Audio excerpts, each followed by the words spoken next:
तो हाँ, हम पढ़ रहे हैं how to read faces, Mariam study Stanton, volume first है अमित भाई। जी और थ्योरेटिकल पार्ट है, ये चैप्टर 3 चल रहा है, पेज नंबर 77 पे हमारा इसमें टॉपिक चल रहा है द मस्कुलर सिस्टम। इसमें कह रही है Mariam Stud where the muscles are of long and thin type. ये जो हमने पीछे मसल्स की टाइप पढ़ी थी ना, ये हमेशा हाँ याद कर लो। स्ट्रेट मसल्स होती हैं, क्रूक्ड मसल्स होती हैं, राउंड मसल होती है, थिन मसल होती है, लॉन्ग मसल्स होती हैं और शॉर्ट मसल्स होती हैं। तो फिर इन्होंने कॉम्बिनेशन में बताया था कि दो तरह की मसल्स अगर किसी टिश्यू में किसी शरीर में ज्यादा हैं तो उनके हिसाब से कैसे उनके लक्षण सामने आएंगे। तो इसमें कह रहे हैं कि where the muscles of the long and thin type. लॉन्ग और थिन का जो कॉम्बिनेशन जिस शरीर में होगा, कह रहे हैं the character has less of the aggressive and more of the sentimental cast हाँ जी owing to the fact that the internal viscera are relatively less round and the motor muscles longer and thinner than in the former class। तो अगर muscles long and thin type है तो इसके जो character आएंगे ये लेस एग्रेसिव बंदे होंगे, इनके अंदर एग्रेशन कम होगा और ज्यादा हाँ जी सेंटिमेंटल कास्ट, ज्यादा सेंटिमेंटल होंगे ये। और इस हाँ जी तथ्य की वजह से जो इनके जो इंटरनल विसरा हैं, अंदर के जो ऑर्गन है, चाहे हार्ट है, चाहे लीवर है, चाहे इंटेस्टाइन है, या जो भी, वो रिलेटिवली लेस राउंड होंगे, वो थोड़े से लंबे होंगे, ना कि गोल गोल अंदर के viscera. And the motor muscles longer and thinner than in the former class.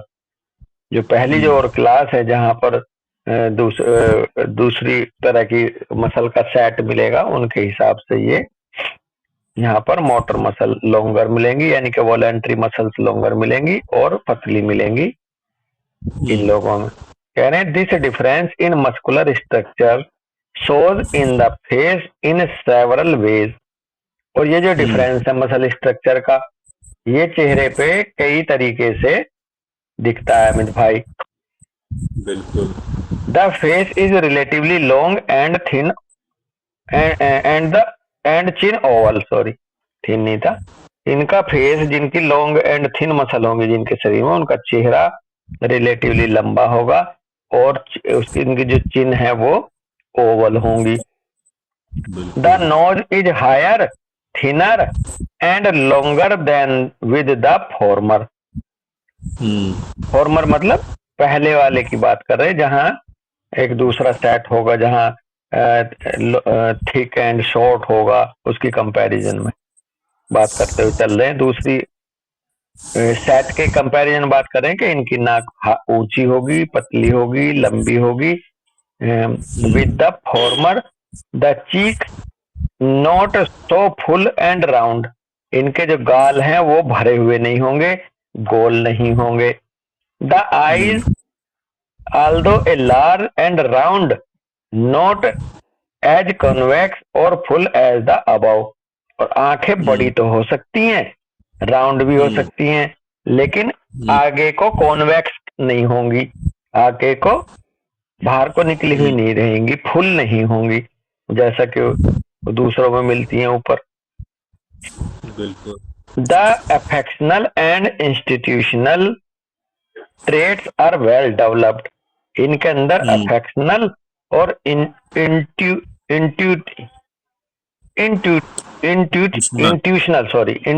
Intuition, अंदाजा लगाना, इंट्यूशन आता है ना कई लोगों को, इनमें अफेक्शनल और इंट्यूशन वाले जो ट्रेट्स हैं वो अच्छी तरह से डेवलप होंगे। Yet the sentiment of love of the opposite sex end of children will exhibit itself in A more refined manner. यद्यपि जो सेंटिमेंट ऑफ लव है अपोजिट सेक्स के लिए या बच्चों के लिए, वो एक रिफाइंड मैनर में एग्जिबिट होगा। यानी कि आप ऐसी मम्मियों को आप देखेंगी तो वो बहुत इमोशनल नहीं होती हैं, वो बहुत ही बच्चों को एक रिफाइंड वे में हैंडल करती हैं। दो तरह की मदर मिलेंगी ना, एक मदर मिलेंगी जिसको कहते हैं ना पढ़ी लिखी सी बड़े सलीके से, और एक होगी अफेक्शनेट तो होगी, सेंटिमेंटल तो होगी, लेकिन रफ रफ प्यार होगा एक तरह से। तो रिफाइंड मैनर में ये डील करेंगे चिल्ड्रन को। And the commercial instinct will not be so pronounced as with the former. और कॉमर्शियल इंस्टिंक्ट जो है इनके अंदर बहुत ज्यादा प्रोनाउंस नहीं होंगे जैसा कि फॉर्मर का। ये फॉर्मर फॉर्मर जो बार बार कह रहे हैं ना, ये उनको कह रहे हैं जिनके थिक एंड शॉर्ट का सेट हो या दूसरी तरह का हो, है ना जी। That had rather high and narrow. Head इनका हाई ऊंचा होगा, नैरो होगा। The limbs and body long होगी। The joint knuckles etcetera appear rather prominent. The bones of the fingers pronounced and the body lithy and flexible. इनके जो limbs हैं body की, limbs and body लंबी होंगी, जॉइंट्स और knuckles निकले हुए होंगे और प्रोमिनेंट होंगे। बोन इनकी फिंगर्स वगैरह की अच्छे खासी दिखेंगी और बॉडी जो है इनकी लीथी और फ्लेक्सिबल होगी।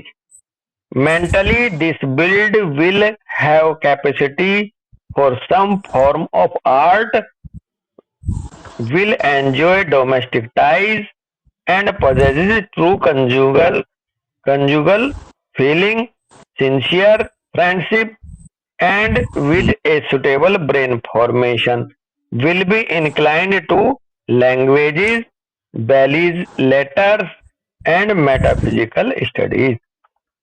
और इनके जो मेंटल कैरेक्टर हैं इनके, इनमें आर्ट की कैपेसिटी होगी, सम फॉर्म ऑफ आर्ट की, एंजॉय करेंगे ये डोमेस्टिक टाइज को, घर में मेल मिलाप को ये एंजॉय करते हैं, और धारण कंजुगल फीलिंग, एक दूसरे से जुड़ाव वाली फीलिंग जो है इनके अंदर होती है। एक फैमिली मैन होंगे, एक तरह से सिंसियर फ्रेंडशिप निभाते हैं ये, और सुटेबल ब्रेन फॉर्मेशन के साथ ये सब कुछ होगा। Will be incline to languages, belles BELLES, belles letter देखना पड़ेगा हमें, एक बार देख लो। Belles letter and metaphysical studies के मामले में ये मजबूत होंगे। BELLES, बेलीज लेटर देख लो एक बार, बेलीज लेटर